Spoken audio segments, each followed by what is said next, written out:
Are you interested in buying a business or selling a business?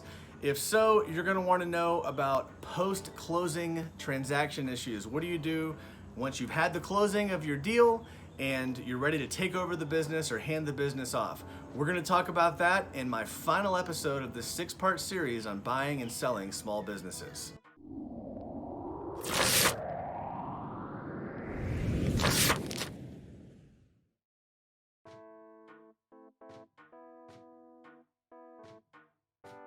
Okay, so this is the final video of my 6-part series that just breaks down the overall process for buying and selling small businesses. And this is a big picture, zoomed out overview, but I just kind of wanted to, break down every part of the process. So the first part is letters of intent, and then you're negotiating. That's the second video.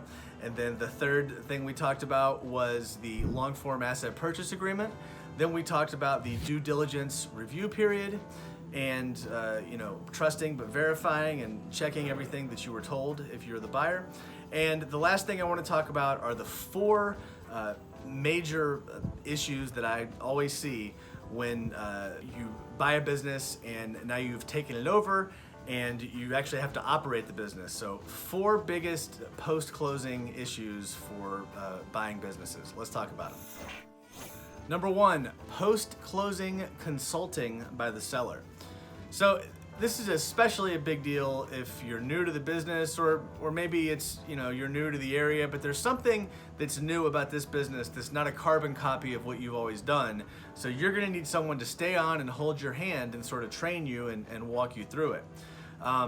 You need to spell out in very clear detail in the asset purchase agreement, and it's good to provide some detail in the LOI as well, what your expectations are for the seller to give you training and to be on site. And you need to talk about what does it mean for the seller to be available, right? Because there's different levels. There's the seller shall be available. What's that mean? You can call them and they have to answer their phone? Cool, what's that gonna be, 10 minutes? Or is it that you're expecting them to physically be present on site for 8 hours a day during the first month, right? 30 days, 8 hours a day is a big difference versus being available if someone calls you. So, and from the seller perspective, if someone's asking you to be there 8 hours a day, you need to get compensated for that, and you should get paid something for that. You should get some consideration for that. So just make sure that it's crystal clear what each side expects as related to the seller providing consulting and training to the buyer. Number 2, payment processor transition. So this is common in any B2C business to consumer business. You're gonna have a lag in the operations day and when the money comes in. But as long as you have different entities and different bank accounts, this is not going to be an issue. But you always have any transition issues each side has to resolve. So for example, here's a really common one in addition to the payments, utility bills, right? You're probably gonna get some bills that are really the bills of the prior owner, and the prior owner needs to cover those, but you have to have a provision in your asset purchase agreement that deals with that for that to actually happen. So just something to think about. It always happens.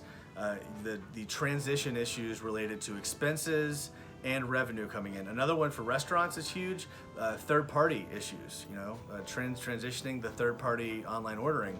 And that's something that's got to be done pretty far in advance, just as a heads up. Went through it recently myself.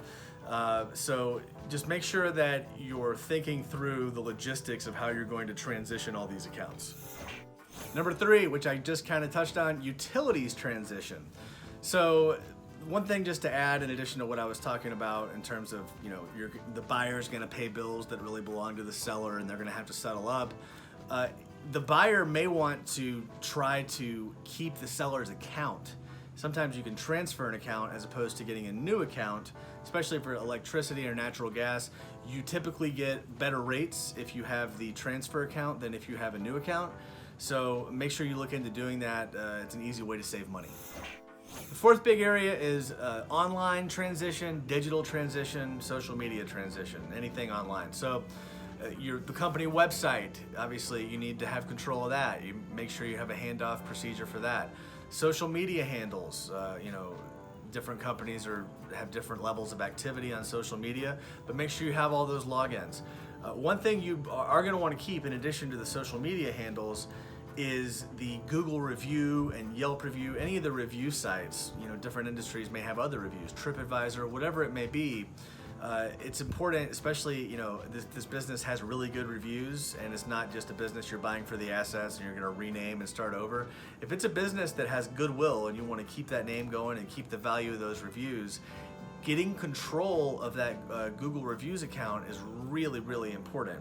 So just make sure that, the owner is incentivized to hand those things to you, and I would have them do it at the closing instead of having that be a post-closing thing, because you're going to need that right away.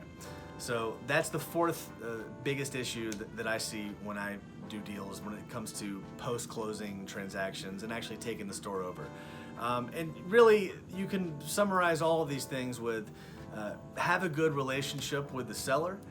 Keep it cordial, don't get negative, keep your expectations clear and open.